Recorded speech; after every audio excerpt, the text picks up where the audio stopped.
Hello guys, welcome back to my YouTube channel. So ഇന്ന് നമ്മൾ പാത്തോളജിയിലെ കാർഡിയോവസ്കുലർ സിസ്റ്റത്തിലെ ഒരു ടോപ്പിക്കാണ് എടുക്കുന്നത്. സോ ടൈംലി ഫാർമക്കോളജിയുടെ അടുത്ത പോർഷൻസും ഞാൻ ഇടുന്നതായിരിക്കും. അതുപോലെ പാത്തോളജി എടുക്കാനാണ് എൻ്റെ ഒരു പ്ലാൻ. കാരണം രണ്ട് സബ്ജക്റ്റാണ് വളരെ ടഫായിട്ടും അതുപോലെ തന്നെ ഈ സെം എന്ന് പറഞ്ഞാൽ ബ്രേക്ക് സെമ്മുമാണ്. സോ അത്യാവശ്യം ടഫായിട്ട് വരുന്നതാണ്. ജസ്റ്റ് ഈ രണ്ട് ക്ലാസ്സസ് എങ്ങനെയുണ്ടെന്ന് നിങ്ങൾ അഭിപ്രായം പറഞ്ഞതിന് ശേഷമായിരിക്കും എൻ്റെ തുടർന്നുള്ള ക്ലാസ്സുകളും അതുപോലെ കാര്യങ്ങളൊക്കെ. സോ ഇന്ന് നമുക്ക് അധികം താമസിക്കാതെ, ഞാൻ അധികം ബോറടിപ്പിക്കാതെ നിങ്ങൾക്ക് പറഞ്ഞു തരാം. റുമാറ്റിക് ഫീവർ അല്ലെങ്കിൽ റുമാറ്റിക് ഹെർട്ട് ഡിസീസ് എന്ന് പറയുന്നത് ഷോർട്ടായിട്ട് നമുക്ക് RDH എന്ന് പറയാം. And this is we already learned in medical surgical nursing അല്ലെങ്കിൽ അഡൽട്ട് ഹെൽത്ത് നഴ്സിംഗ് ഫസ്റ്റിലെ നമ്മൾ കാർഡിയോവസ്കുലർ ഡിസീസിൽ റുമാറ്റിക് ഹെർട്ട് ഡിസീസ് അല്ലെങ്കിൽ റുമാറ്റിക് ഫീവർ നമ്മൾ പഠിച്ചതാണ്. സോ ഇത് നമുക്കൊരു ക്വിക്ക് റിവിഷൻ പോലെയാണ്. സെയിം ആയിട്ട് കുറേ കാര്യങ്ങൾ വരുന്നുണ്ട്. അതുപോലെ തന്നെ അഡീഷണൽ ആയിട്ട് പാത്തോളജിക്കലായിട്ട് കുറച്ച് കാര്യങ്ങളും വരുന്നുണ്ട്. സോ അപ്പോൾ ഇതിൽ നമുക്ക് പറയാം, ഇൻട്രൊഡക്ഷൻ നമുക്ക് നോക്കാം. എന്താണ് rheumatic fever is an autoimmune inflammatory disease. എന്താണ് ഓട്ടോ ഇമ്മ്യൂൺ ഡിസീസ് എന്ന് പറയുന്നത്? നമ്മുടെ സെല്ല് തന്നെ നമ്മുടെ സെല്ല് തന്നെ അറിയാതെ ഇപ്പോൾ ഫോർ എക്സാമ്പിൾ ഇപ്പോൾ ഓട്ടോഇമ്മ്യൂൺ ഡിസോർഡർ എന്ന് പറയുന്നത് ആക്സിഡൻ്റലി ഇപ്പോൾ ഫോർ എക്സാമ്പിൾ ഒരു ഫോറിൻ ബോഡി നമ്മുടെ ബോഡിയുടെ ഉള്ളിലേക്ക് കടന്നു കഴിയുമ്പോൾ നമ്മുടെ ബോഡി അതിനെതിരായിട്ടുള്ളൊരു ആൻറ്റിബോഡി ക്രിയേറ്റ് ചെയ്യും. ആ ഒരു ആൻറ്റിബോഡി ആ ഒരു ഫോറിൻ ബോഡീനെ നശിപ്പിച്ച് കളയും. ഇവിടെ എന്താ സംഭവിക്കുന്നതെന്ന് വെച്ച് കഴിഞ്ഞാൽ ആക്സിഡൻ്റലി ഈ ഒരു ആൻറ്റിബോഡി, ഇപ്പോൾ ഫോർ എക്സാമ്പിൾ ഒരു ഫോറിൻ ബോഡി നമ്മുടെ ബോഡിയിൽ കയറി, അപ്പോൾ അതേപോലെ തന്നെയുള്ള എന്തെങ്കിലും ഒരു ആ ഫോറിൻ ബോഡിയിലെ എന്തെങ്കിലും ഒരു പ്രോട്ടീനോ കാര്യങ്ങളോ നമ്മുടെ ബോഡിയിലെ പോലെ തന്നെ മീൻസ് ആ ഒരു ഫോറിൻ ബോഡിയിലെ പോലെ തന്നെ ഇരിക്കുന്ന ഒരു സാധനം നമ്മുടെ ബോഡിയിലുണ്ടെങ്കിൽ ആക്സിഡൻ്റലി ആ ആൻറ്റിബോഡി നമ്മുടെ സെൽസിനെ തന്നെ അറ്റാക്ക് ചെയ്യും. അല്ലെങ്കിൽ നമ്മുടെ സെൽസിൽ അല്ലെങ്കിൽ നമ്മുടെ ബോഡിയിലുള്ള ഏതെങ്കിലും ഒരു പ്രോട്ടീൻസിനെയോ അല്ലെങ്കിൽ എന്തെങ്കിലും ഒരു സംഭവത്തിനെ അറ്റാക്ക് ചെയ്തിട്ട് നമുക്ക് ആ ഒരു ഓട്ടോ ഇമ്മ്യൂൺ ഡിസോർഡർ വരും. അപ്പം ഡെഫിനിഷൻ എന്ന് പറയുന്നത് rheumatic fever is an autoimmune inflammatory disease. It is an example of type 2 hypersensitivity reaction. അപ്പോൾ ഞാൻ മൈക്രോബയോളജിയിൽ വളരെ ഡീറ്റെയിൽ ആയിട്ട് എടുത്തതാണ്. Type 1, type 2, type 3, type 4 and type 5 hypersensitivity reaction. So it is caused by organism. നിങ്ങൾക്ക് എല്ലാവർക്കും അറിയാം, group A beta haemolytic streptococcus. ഇതെന്താണ്? ഗ്രാം പോസിറ്റീവ് ബാക്ടീരിയ ആണ്. ഇത് നമ്മളങ്ങനെ മൈക്രോബയോളജി ഒന്നും നമുക്ക് വേണ്ട, നമ്മളത് തേർഡ് സെമ്മിലേ വിട്ട കാര്യമാണ് അല്ലേ. ഓക്കെ, അപ്പം group A beta haemolytic streptococcus എന്ന് പറയുന്നത് നമുക്ക് ഷോർട്ട് ഫോമിൽ ഗ്യാസ് എന്ന് വേണമെങ്കിൽ പറയാനായിട്ട് പറ്റും. Gas. Group A beta haemolytic streptococcus എന്ന് പറയുന്നതാണ് റുമാറ്റിക് ഫീവറിൻ്റെ കോസേറ്റീവ് ഏജൻറ്റ് എന്ന് പറയുന്നത്. സോ ഇനി വരുന്നതാണ് മെക്കാനിസം എന്ന് പറയുന്നത്, ദാറ്റ് ഇസ് പാത്തോജനസിസ്. അപ്പോൾ ഇതിനെയാണ് നമ്മൾ മോളിക്കുലർ മിമിക്രി എന്ന് പറയുന്നത്. എന്താണ് മോളിക്കുലർ മിമിക്രി എന്ന് പറയുന്നത്? അതിൻ്റെ എക്സാമ്പിൾ ഞാൻ നേരത്തെ പറഞ്ഞു. അതായത് നമ്മുടെ ബോഡിയിൽ ഒരു ഫോറിൻ ബോഡി കയറി. അങ്ങനെ ഫോറിൻ ബോഡി കയറി കഴിയുമ്പോൾ നമ്മുടെ ബോഡി അതിനെതിരായിട്ട് ഒരു ആൻറ്റിബോഡി പ്രൊഡ്യൂസ് ചെയ്യും. ആ ആൻറ്റിബോഡി ആ ഫോറിൻ ബോഡിയിൽ എന്തെങ്കിലും ഒരു പാർട്ടിക്കിൾ, എന്തെങ്കിലും ഒരു സാധനം നമ്മുടെ ബോഡിയിലെ എന്തെങ്കിലും ഒരു സംഭവമായിട്ട് ഒരു സിമിലാരിറ്റി തോന്നിക്കഴിഞ്ഞാൽ അറിയാതെ ആ ഒരു ആൻറ്റിബോഡി നമ്മുടെ ആ ഒരു സംഭവത്തെ, അതായത് അതുപോലെ കാണിക്കുന്ന ഒരു സംഭവത്തെ അറ്റാക്ക് ചെയ്യും. അതുവഴിയാണ് നമുക്ക് ഓട്ടോ ഇമ്മ്യൂൺ ഡിസോർഡറൊക്കെ ഉണ്ടാക്കുന്നത്. സോ അതിൻ്റെ ഒരു എക്സാമ്പിളാണ് ഗ്രൂപ്പ് എ ഹീമോലൈറ്റിക് സ്ട്രെപ്റ്റോകോക്കസ്. അതിനെയാണ് നമ്മൾ ഗ്യാസ് എന്ന് പറയുന്നത്. അതിനൊരു M പ്രോട്ടീൻ ഉണ്ട്. ഫോർ എക്സാമ്പിൾ ഇതൊരു ബാക്ടീരിയ. ഈ ഒരു ഗ്രൂപ്പ് എ ബീറ്റ ഹീമോലൈറ്റിക് സ്ട്രെപ്റ്റോകോക്കസിന് M പ്രോട്ടീൻ എന്ന് പറയുന്ന ഒരു ബാക്ടീരിയ അതിൻ്റെ സർഫസിലുണ്ട്. ഒരു ബാക്ടീരിയ അതിൻ്റെ സർഫസിലുണ്ട്. ആൻഡ് ഈ ഒരു M പ്രോട്ടീൻ എന്ന് പറയുന്നത് N-അസറ്റൈൽ ഗ്ലൂക്കോസാമിൻ, ഒരു substance found in our own body cells. മെയിനായിട്ട് നമ്മുടെ ജോയിൻറ്റിൽ അതുപോലെ ഹേർട്ടിലും സ്റ്റെം സെൽസിലും ഉള്ളതാണ് N-അസറ്റൈൽ ഗ്ലൂക്കോസാമൈൻ എന്ന് പറയുന്നത്. ഈ ഒരു സബ്സ്റ്റൻസും അതുപോലെ തന്നെ ഈ ഗ്രൂപ്പ് എ ബീറ്റ ഹീമോലൈറ്റിക് സ്ട്രെപ്റ്റോകോക്കസിലുള്ള M പ്രോട്ടീനുമായിട്ട് അത്യാവശ്യം സിമിലാരിറ്റി ഉണ്ട്. സോ അതുകൊണ്ട് തന്നെ when the body produces antibodies against bacterial M protein, this antibodies cross react and mistakenly attack the bodies on cell containing NAG. അപ്പോൾ ജോയിൻറ്റിൽ, ഹാർട്ടിൽ, സെൻട്രൽ നെർവസ് സിസ്റ്റത്തിലൊക്കെ N-അസറ്റൈൽ ഗ്ലൂക്കോസാമൈൻ ഉണ്ട്. അപ്പോൾ നമ്മുടെ group A beta haemolytic streptococcus enter ആവുന്ന സമയത്ത് അതിനെതിരായിട്ടുള്ള ഒരു antibody നമ്മുടെ body produce ചെയ്യുകയും അപ്പോൾ നമ്മുടെ ജോയിൻസിലും ഹേർട്ടിലും അതുപോലെ തന്നെ സെൻട്രൽ നെർവസ് സിസ്റ്റത്തിൽ ഈ എൻ അസറ്റൈൽ ഗ്ലൂക്കോസമൈൻ ഈ ഒരു എം പ്രോട്ടീനുമായിട്ട് സിമിലാരിറ്റി ഉള്ളതുകൊണ്ട് തന്നെ ആക്സിഡൻ്റലി എന്താണ് ഇതിനെതിരായിട്ട് ഗ്രൂപ്പ് എ ബീറ്റ ഹീമോലൈറ്റിസ് സ്ട്രെപ്റ്റോകോക്സിനെതിരായിട്ടുള്ള ആൻറ്റിബോഡി നമ്മുടെ എൻ അസറ്റൈൽ ഗ്ലൂക്കോസാമൈൻ ഉള്ള സെൽസിനെയെല്ലാം എന്താണ് അറ്റാക്ക് ചെയ്യും, അതായത് മിസ്റ്റേക്കിലി അറ്റാക്ക് ചെയ്യും. ഏറ്റവും കോമൺ ആയിട്ട് അഫക്റ്റ് ചെയ്യുന്ന വാൾവ് എന്ന് പറയുന്നത് കൂടുതലും ഹേർട്ടിലാണല്ലോ. റുമാറ്റിക് ഹേർട്ട് ഡിസീസ് എന്ന് പറയുമ്പോൾ മോസ്റ്റ് കോമൺലി അഫക്റ്റഡ് വാൾവ് എന്ന് പറയുന്നത് മിട്രൽ വാൾവാണ്. വെരി ഇമ്പോർട്ടൻ്റ് ആണ്. Most commonly affected valve in rheumatic heart disease is mitral valve. അതായത് റുമാറ്റിക് ഹേർട്ട് ഡിസീസിൽ ഫസ്റ്റ് എന്ന് പറയുമ്പോൾ ഒരു സോർ ത്രോട്ട് ഉണ്ടാവും. അങ്ങനെ സോർ ത്രോട്ട് കഴിഞ്ഞിട്ടാണ് റുമാറ്റിക് ഫീവർ ഉണ്ടാകുന്നത്. അതിന് ശേഷമാണ് റുമാറ്റിക് ഹേർട്ട് ഡിസീസ് എന്ന് പറയുന്നത്. അത് കൂടുതലും മിട്രൽ വാൾവിലാണ് ഉള്ളത്. ലെസ് കോമൺലി അഫക്റ്റഡ് എന്ന് പറയുന്നത് പൾമോണിക് വാൾവിലാണ് അതെന്താണ് ലെസ് കോമൺലി അഫക്റ്റഡ് ആയിട്ടുള്ളത്. അപ്പോൾ ഞാൻ നേരത്തെ പറഞ്ഞ പോലെ തന്നെ group A beta haemolytic streptococcus infection typically a sore throat of pharyngitis, അല്ലെങ്കിൽ എന്താണ് സോർ ത്രോട്ട്, നമ്മുടെ തൊണ്ടവേദനയൊക്കെ വരത്തില്ലേ, അപ്പോൾ ഭയങ്കരമായിട്ട് പഴുത്തിരിക്കുന്ന ഒരു അവസ്ഥ വരുന്ന സമയത്ത് അതിന് നമ്മൾ ഫാരഞ്ചൈറ്റിസ് അല്ലെങ്കിൽ സോർ ത്രോട്ട് എന്ന് പറയും. അത് കഴിഞ്ഞിട്ട് അതെന്താണ് റുമാറ്റിക് ഫീവർ എന്ന് പറയും. എന്നിട്ടാണ് ഹാർട്ട് ഡിസീസ് വരുന്നത്. ഇത് കൂടുതലും എന്താണ് ചിൽഡ്രൻസിനാണ് വരുന്നത്. ഈ പുവർ ഹൈജീനൊക്കെ ഉള്ള ഒരു കണ്ടീഷനിലുള്ള ചിൽഡ്രൻസിനാണ് വരുന്നത്. ആൻഡ് എബൌട്ട് 3% ഓഫ് ഫാരഞ്ചൈറ്റിസ്, അതായത് ഇങ്ങനെ പഴുപ്പ് ഉള്ള തൊണ്ട ഉള്ള ഒരു കണ്ടീഷനിൽ എന്താണ് റുമാറ്റിക് ഫീവറിലേക്ക് മാറുന്നത് എന്താണ് 3% മാത്രമാണ് റുമാറ്റിക് ഹേർട്ട് ഡിസീസിലേക്ക് അത് പോകുന്നുള്ളൂ. ഇനി അതിൻ്റെ എപ്പിഡമോളജി ഏറ്റവും കൂടുതൽ ആർക്കാണ് വരുന്നത്? കൂടുതലും ഫീമെയിൽസിനാണ് വരുന്നത്. ആൻഡ് 10 to 15 ഇയേഴ്സ് ഏജ് ഗ്രൂപ്പിലുള്ള കുട്ടികൾക്കാണ് കൂടുതലും ഈ ഒരു റുമാറ്റിക് ഹേർട്ട് ഡിസീസ് എന്ന് പറയുന്നത് അല്ലെങ്കിൽ റുമാറ്റിക് ഫീവർ എന്ന് പറയുന്നത് വരുന്നത്. ഇനി അതിൻ്റെ അടുത്തതാണ് റുമാറ്റിക് ഹേർട്ട് ഫീവറും അതുപോലെ തന്നെ റുമാറ്റിക് ഹേർട്ട് ഡിസീസും തമ്മിലുള്ള ഡിഫറൻസ് എന്താണെന്ന്. അപ്പോൾ റുമാറ്റിക് ഫീവർ എന്ന് പറയുന്നത് യൂഷ്വലി അവിടെ എന്താണ് ഹേർട്ട് ഇൻവോൾവ് ആവുന്നില്ല. ഓക്കെ, പക്ഷേ റുമാറ്റിക് ഹേർട്ട് ഡിസീസ് എന്ന് പറയുന്നത് എപ്പോഴാണ് അവിടെ ഹേർട്ട് ഇൻവോൾവ് ആവുന്നുണ്ട്. അപ്പോൾ 2 ടൈപ്പ് ഉണ്ട്. അക്യൂട്ട് ഉണ്ട്. അക്യൂട്ട് എന്ന് പറയുന്നത് യൂഷ്വലി എന്താണ് ഇനീഷ്യലി ഒരു മിട്രൽ റീ അജിറ്റേഷൻ. അതുപോലെ ക്രോണിക് എന്ന് പറയുന്നത് develops after multiple episodes of RHD leading to more severe condition like mitral stenosis. അതായത് ഫോർ എക്സാമ്പിൾ ഇത് നമ്മുടെ ഹേർട്ട്, അപ്പോൾ റൈറ്റും ലെഫ്റ്റും ഉണ്ട്. അപ്പോൾ ഏറ്റവും കൂടുതൽ മിട്രൽ വാൾവ് എവിടെയാണ് സിറ്റുവേറ്റ് ചെയ്തേക്കുന്നത്? നമ്മുടെ ലെഫ്റ്റ് സൈഡ് ഓഫ് ഹേർട്ടിലാണ് മിട്രൽ വാൾവ് സിറ്റുവേറ്റ് ചെയ്തേക്കുന്നത്, ലെഫ്റ്റ് സൈഡ്. അപ്പം നിങ്ങളൊന്ന് ആലോചിച്ച് നോക്കി, ഈ ഒരു ഹേർട്ടിൽ എന്തെങ്കിലും ഡിഫക്റ്റ് വന്നു കഴിഞ്ഞ് കഴിഞ്ഞാൽ ബ്ലഡ് ഇങ്ങോട്ട് യൂഷ്വലി ഇങ്ങോട്ട് ഇത് തുറന്നിട്ട് ഇത് ഇങ്ങോട്ട് പോകും. പക്ഷേ ഇങ്ങനെ ഹേർട്ടിന് ഈ ഒരു ഹേർട്ടിൻ്റെ വാൾവിനൊരു ഡിഫക്റ്റ് വന്നുകൊണ്ട് അത് തിരിച്ചു പോകും. ആ തിരിച്ചു പോകുന്നതിൻ്റെ കണ്ടീഷനെയാണ് നമ്മൾ മിട്രൽ റീ അജിറ്റേഷൻ എന്ന് പറയുന്നത്. ഇതിങ്ങനെ കണ്ടിന്യൂസ് ആയി അങ്ങനെ വരുന്ന സമയത്ത് അതെന്താണ് മിട്രൽ സ്റ്റെനോസിസ്, അതായത് അത് ഇങ്ങനെ ഒരു മിട്രൽ വാൾവ് ഭയങ്കരമായിട്ട് കൺസ്ട്രിക്റ്റ് ആവുകയും പിന്നെ അവിടെ എന്താണ് സീവിയർ ആയിട്ടുള്ള റീ അജിറ്റേഷൻ ഉണ്ടാവുകയും ചെയ്യുന്നുണ്ട്. അതാണ് ഇവിടുത്തെ ഒരു കണ്ടീഷൻ എന്ന് പറയുന്നത്. ഇനി this is very important diagnosis revise John criteria എന്ന് പറയുന്ന എന്താണ് നമ്മൾ ഈ ഒരു സംഭവത്തിനെ എങ്ങനെയാണ് ഡയഗ്നോസ് ചെയ്യുന്നതെന്ന് വെച്ച് കഴിഞ്ഞാൽ റിവേഴ്സ് ജോൺ ക്രൈറ്റീരിയ എന്ന് പറയുന്ന ഒരു സംഭവത്തിലാണ് നമ്മൾ ഈ ഒരു ഇതിൻ്റെ ഡയഗ്നോസിസ് ചെയ്യുന്നത്. അപ്പോൾ diagnosis of rheumatic fever is establish using revise Jones criteria.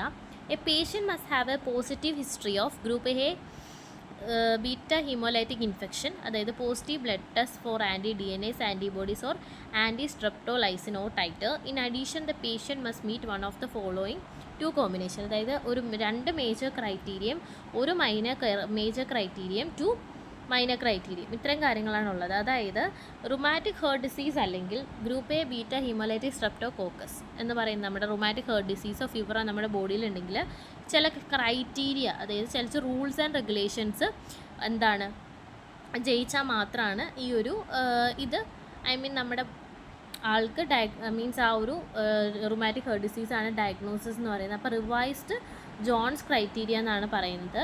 So അതിൽ ഫസ്റ്റ് ഈ ഒരു നിമോണിക് തന്നെ ഈ ഒരു ജോൺസിൽ തന്നെയുണ്ട്. ഫസ്റ്റാണ് ജോയിൻസ് എന്ന് പറയുന്നത്. അപ്പോൾ ജോയിൻസ് എന്ന് പറയുമ്പോൾ ഫസ്റ്റ് മൈഗ്രേറ്ററി പോളി ആർത്രൈറ്റിസ് എന്ന് പറയുന്നത്. ഈ മൈഗ്രേറ്ററി പോളി ആർത്രൈറ്റിസ് എന്ന് പറയുമ്പോൾ ഇൻഫ്ലമേഷൻ എന്നാണ് അർത്ഥം. അപ്പോൾ മൈഗ്രേറ്ററി പോളി ആർത്രൈറ്റിസ് എന്ന് പറയുമ്പോൾ പോളി എന്ന് പറയുമ്പോൾ മെനി, മൈഗ്രേറ്ററി എന്ന് പറയുമ്പോൾ ഇപ്പോൾ ഫോർ എക്സാമ്പിൾ ഇപ്പോൾ ഷോൾഡർ പെയിൻ വന്നു എന്നിട്ട് പിന്നെ അത് റിസ്റ്റിലേക്ക് പോയി. ഇങ്ങനെ മൈഗ്രേറ്റ് ചെയ്തുകൊണ്ടേയിരിക്കും. ഇൻഫ്ലമേഷൻ ഫോർ എക്സാമ്പിൾ ഷോൾഡറിൽ വന്നു, ആ ഒരു ഇൻഫ്ലമേഷൻ പിന്നെ വ്രിസ്റ്റിലേക്ക് പോയി, അങ്ങനെ അങ്ങനെ അങ്ങനെ അത് ഇങ്ങനെ മൈഗ്രേറ്റ് ചെയ്തുകൊണ്ടിരിക്കും. ഓക്കെ, സോ അതിൻ്റെ ട്രീറ്റ്മെൻറ്റ് എന്ന് പറയുന്നത് non steroid anti inflammatory drug, naproxen അല്ലെങ്കിൽ ആസ്പിരിൻ എന്ന് വേണമെങ്കിൽ പറയാം. ഓക്കെ, ഇനിയുള്ളതാണ് ഇപ്പോൾ ജോൺസിൽ ജോയിൻസ് ആണ്. ഓയിൽ നമുക്ക് ഇങ്ങനെ ഹേർട്ട് പോലെ ജോൺസ് അങ്ങനെ വരയ്ക്കുക, അപ്പോൾ ഹേർട്ട്. പാൻ കാർഡൈറ്റിസ് എന്ന് പറയുന്നത്, അപ്പോൾ നമ്മൾ ഈ പാൻ കാർഡൈറ്റിസ് എന്ന് പറയുമ്പോൾ ഓർത്തിരിക്കാനുള്ള ഏറ്റവും പാൻ ഇന്ത്യൻ ഫിലിം എന്ന് പറയുമ്പോൾ ഇപ്പോൾ ഫോർ എക്സാമ്പിൾ തമിഴിലാണ് ആ ഒരു ഫിലിം റിലീസ് ചെയ്തിട്ടുണ്ടെങ്കിലും അത് എല്ലാ ലാംഗ്വേജിലും ഓടുന്നുണ്ട്. അതിനെയാണ് പാൻ ഇന്ത്യൻ ഫിലിം എന്ന് പറയുമ്പോൾ. അപ്പോൾ പാൻ കാർഡൈറ്റിസ് എന്ന് പറയുമ്പോൾ എന്താണ്, എല്ലാ ലെയർ ഓഫ് ഹേർട്ട്, നമ്മുടെ പെരികാർഡിയം, മയോകാർഡിയം, അതുപോലെ തന്നെ എൻഡോകാർഡിയം, ആ 3 ലെയേഴ്സും ഇൻവോൾവ് ആവുന്ന ഒരു കണ്ടീഷനാണ് പാൻ കാർഡൈറ്റിസ്. ജോയിൻസിൽ വരുന്നത് ഏതാണ്, ജോയിൻസിൽ വരുന്നത് എന്താണ്, മൈഗ്രേറ്ററി പോളി ആർത്രൈറ്റിസ്. പിന്നെ രണ്ടാമത് വരുന്നതാണ് ഹേർട്ട്, അതിൽ പാൻ കാർഡൈറ്റിസ്, അതായത് ഓൾ ലെയേഴ്സ് ഓഫ് ഹേർട്ട് അതിൽ ഇൻവോൾവ് ആവുന്നുണ്ട്.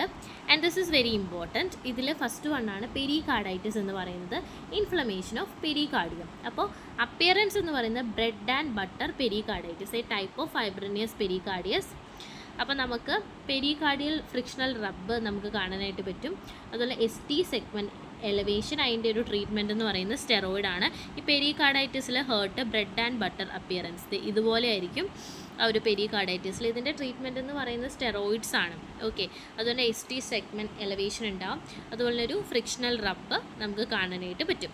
ഇനി ഉള്ളതാണ് മയോകാർഡൈറ്റിസ് എന്ന് പറയുന്നത്.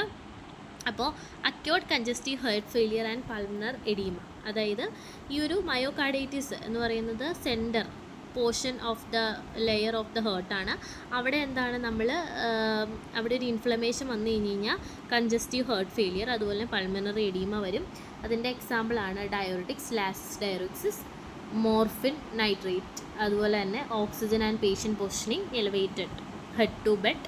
പിന്നെ മയോകാർഡൈറ്റിസ് എന്ന് പറയുന്നത് ലൈഫ് ത്രെട്ടനിങ് ആണ്. പിന്നെ എൻഡോകാർഡൈറ്റിസ് ആണ്, inflammation of inner lining of heart. ഇത് mitral regurgitation, I mean blood തിരിച്ചു പോകുന്നൊരു കണ്ടീഷൻ. അതുപോലെ തന്നെ ഹോളോ സിസ്റ്റോളിക് മർമർ നമുക്ക് കാണാനായിട്ട് പറ്റും. മാക് കാലംസ് പ്ലാക്ക് എന്ന് പറയുന്നത് the regurgitant blood jet hits the posterior wall of the left atrium causing a plaque or patch formation. For example ഇതാണ് ലെഫ്റ്റ് ആട്രി എന്ന് വെക്കുക. ഇപ്പോൾ മിട്രൽ വാൾവിൽ ഒരു ഡിഫക്റ്റ് വന്നു, ബ്ലഡ് ഇങ്ങോട്ട് വന്നത് തിരിച്ചെങ്ങോട്ട് പോയി, അങ്ങനെ തിരിച്ച് പോകുന്ന ഇതിൻ്റെ പോസ്റ്റീരിയർ, ഐ മീൻ അതിൻ്റെ പുറം ഭാഗത്ത് എന്താണ് ഒരു പ്ലേഗ്, ഇങ്ങനെ ഇടിച്ചൊരു പ്ലേഗ്, നമ്മൾ പല്ലിൻ്റെ അടിയിൽ പ്ലേഗ് ഒക്കെ വരില്ല, അതുപോലെ തന്നെ ഒരു പ്ലേഗ് വരും. അതിനെയാണ് നമ്മൾ മാക് കാലംസ് പ്ലേഗ് എന്ന് പറയുന്നത്. ഓക്കെ, ഇതാണ് ആ ഒരു യെല്ലോയിഷ് അപ്പിയറൻസ് ആണല്ലോ, അതാണ് ആ പ്ലേഗ് എന്ന് പറയുന്നത്. പിന്നെ ഉള്ളതാണ് sterile vegetation, small platelet micro thrombi, അതായത് clots form along the lines of closure of inflamed valves. These are sterile, meaning no microorganism. ഈ ഒരു പോർഷനാണ്.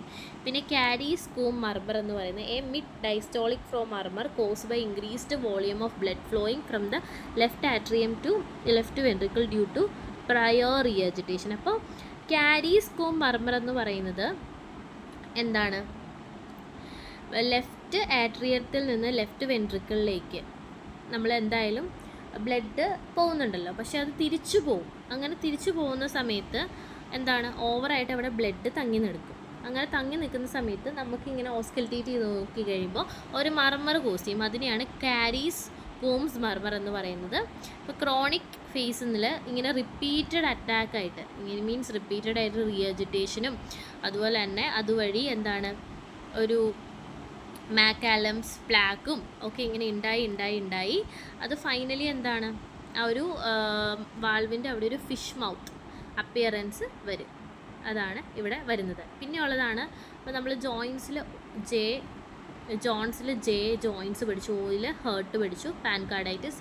ഇനിയുള്ള എണ്ണാണ് nodules, subcutaneous nodules. This are fine painless nodules found under the skin over bony prominence. ഇങ്ങനൊരു ഇത് വന്നു കഴിഞ്ഞ് കഴിഞ്ഞാൽ അവിടെ ഉണ്ടാവുന്നതാണ്. പിന്നെ ഉള്ളത് എറിത്തീമ മാർജിനേറ്റം, അതായത് മാർജിൻ ഈ ഒരു ലെയറിലൊക്കെ എന്താണ് റെഡിഷ് അപ്പിയറൻസ് ഉണ്ടാവും. പിന്നെ ഉള്ളതാണ് സൈഹൻഹാം സ്കോറിയെ, ഡി അതിൽ സൈലൻ്റ് ആണ്. ദ നെർവസ് സിസ്റ്റം ഇൻവോൾവ്മെൻ്റ് ആണ്. ഇപ്പോൾ സാധാ നമ്മളിപ്പോൾ എന്തെങ്കിലും ഒരു കാര്യം സംസാരിച്ചുകൊണ്ടിരിക്കുമ്പോൾ നമ്മുടെ കൈ ഇങ്ങനെ അനങ്ങുവാണെങ്കിൽ അത് വോളണ്ടറി ആയിട്ട് നമ്മൾ ചെയ്യുന്നൊരു കണ്ടീഷനാണ്. പക്ഷേ നമ്മളൊന്നും ചെയ്യാതെ റെസ്റ്റിലിരിക്കുന്ന സമയത്ത് ഇൻവോളണ്ടറി ആയിട്ട് പർപ്ലസ് ഒന്നുമില്ലാതെ മൂവ് ചെയ്യുവാണെങ്കിൽ അത് എന്താണ്, അതിനെയാണ് നമ്മൾ സൈൻഹാംസ് കോറിയ എന്ന് പറയുന്നത്. ഡി സൈലൻ്റ് ആണ്. ഓക്കെ, ഇത് ഇത്രയൊക്കെ പഠിച്ചാൽ മതി. ഓക്കെ, എത്ര എഴുതിയാലും കുഴപ്പമില്ല. ഇനി ബി ആണ് മൈനർ ക്രൈറ്റീരിയ എന്ന് പറയുന്നത്. പോളി ആർത്താൽജി, അതായത് ജോയിൻറ്റ് പെയിൻസ് ഉണ്ടാവും, ഫീവർ ഉണ്ടാവും, എലിവേറ്റഡ് അതായത് എറിത്രോസൈറ്റ്, അതുപോലെ തന്നെ സി റിയാക്റ്റീവ് പ്രോട്ടീനൊക്കെ കൂടുതലായിരിക്കും, അതുപോലെ തന്നെ PI ഇൻ്റർവെൽസ് പ്രൊലോങ്ഡ് ആയിരിക്കും. അപ്പോൾ അഷ്ഹോഫ് നോഡ്യൂൾസ് എന്ന് പറയുന്ന ഒരു കണ്ടീഷൻ ഉണ്ട്. This occurs because the inflammatory Aschoff nodules disrupt the electrical conduction system of heart, prolonging the time taken for the electrical impulse to travel from SA node to AV node. ഇതൊരു SA node, ഇത് AV node. ഇതിലേക്ക് electrical impulse pass ചെയ്യുകയാണ്. Normally pass ചെയ്യുമ്പോൾ അത് വേഗത്തിൽ pass ചെയ്യും. പക്ഷേ ഇവിടെ എന്താണ്, ഇങ്ങനെ നോഡ്യൂൾസ് ഉള്ളതുകൊണ്ട് തന്നെ ഇത് പയ്യെ പയ്യെ പയ്യെ പയ്യെ ഇങ്ങനെ പാസ് ചെയ്യും. അപ്പോൾ അതിനെയാണ് നമ്മൾ അഷ്ഹോഫ് നോഡ്യൂൾസ് എന്ന് പറയുന്നത്. ഇതാണ് ഈ ഒരു അഷ്ഹോഫ് നോഡ്യൂൾസ് എന്ന് പറയുന്നത്. ഇത് എന്താണ്, ഒരു യുണീക്ക് ക്യാരക്ടറിസ്റ്റിക് ഓഫ് എന്താണ്, ഇത് റിബറ്റ് ഷേപ്ഡ് അല്ലെങ്കിൽ കാറ്റർപിൽഡ് ഷേപ്പാണ്. ഓക്കെ, ഇതുപോലെ ഇങ്ങനെ ഉണ്ടാവും. പിന്നെ പ്രിവെൻഷൻ എന്ന് പറയുന്നത് എന്താണ്, ബെൻസതൈൻ പെനിൻസിലിൻ G, അതുപോലെ തന്നെ നമ്മുടെ മാക്രോലൈഡേഴ്സ് ആയിട്ടുള്ള അസിത്രോമൈസിൻ, അതുപോലെ തന്നെ ഇനി in case severe allergic reaction penicillin കാരണം എന്തെങ്കിലും അലർജി ഉണ്ടെങ്കിൽ അതിനെ നമുക്ക് അനഫിലാക്സിസ് കൊടുക്കാം. അപ്പോൾ ഇത്രയും കാര്യങ്ങൾ നിങ്ങൾ ഓർത്തിരിക്കുക. വേണമെങ്കിൽ നമുക്ക് ഒന്നോടെ ജസ്റ്റ് നോക്കാം.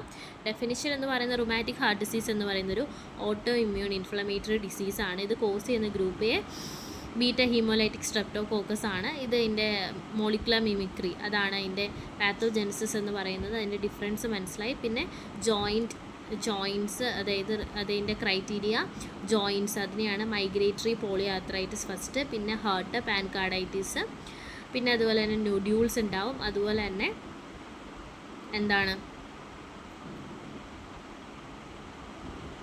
എരിത്തീമ ഉണ്ടാവും, അതുപോലെ തന്നെ എന്താണ് സിനൻഹാംസ് കോറിയ അല്ല നോഡ്യൂൾസ് ഉണ്ടാവും, എരിത്തീമ ഉണ്ടാവും, സിനൻഹാംസ് കോറിയ ഉണ്ടാവും. പിന്നെ അതുപോലെ മൈനർ ക്രൈറ്റീരിയയിലാണ് പോറിയ ആർത്രൽജിയ, ഫീവർ, അതുപോലെ ESR എലിവേറ്റ് ആവും, പ്രൊലോങ്ഡ് അഷ്ഹോഫ് നോഡ്യൂൾസ് കാരണം ഉള്ള ആ ഒരു AV നോഡ്സിൽ നിന്നും SA നോഡ്സിലേക്ക് പോകുന്ന ആ ഒരു ഇമ്പൾസ് കുറയ്ക്കുന്ന ഒരു കണ്ടീഷൻ, അതൊക്കെയാണ്. പിന്നെ അതിൻ്റെ ട്രീറ്റ്മെൻറ്റ് എന്ന് പറയുന്നത് എന്താണ്, പെനിൻസിലിൻ G, ബെൻസതൈൻ പെനിൻസിലിൻ G, അതുപോലെ തന്നെ മാക്രോലൈഡേഴ്സ് ആയിട്ടുള്ള അസിത്രോമൈസിൻ നമുക്ക് കൊടുക്കാനായിട്ട് പറ്റും.